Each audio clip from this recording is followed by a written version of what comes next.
कि वो खतरनाक जेल आपको दिखा रहे हैं जिसके अंदर कैदी को अगर उसकी चाबी भी दे देना वो तब भी यहाँ से नहीं भाग सकता, उसका प्रूफ आपको देंगे। ये पूरे के पूरी काले पानी की जेल है। इसको काले पानी की जेल इसलिए कहा जाता था क्योंकि ये पूरे के पूरी आइसलैंड के ऊपर है, चारों तरफ इसके समंदर है, यहाँ से बंदा भाग ही नहीं सकता था। अगर यहाँ पर भी चाबी दे दे बंदे को, वो बंदा तब भी नहीं भाग सकता।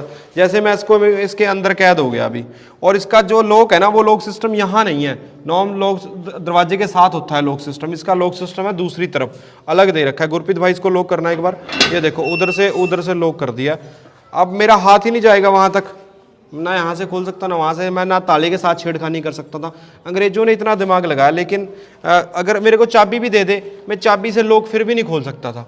तो इतना ज़्यादा यहाँ पे क्रूरता थी। और ये बिल्कुल छोटा सा कमरा है, ना तो वॉशरूम होता था इसमें, किसी भी तरह की कोई दिक्कत नहीं होती थी। मैं आपको अंदर से दिखा दूँ, ये देखो सिर्फ खाना देने के लिए एक छोटा सा बक्सा था भाई, ये खाना देने के लिए छोटा सा बक्सा था। ये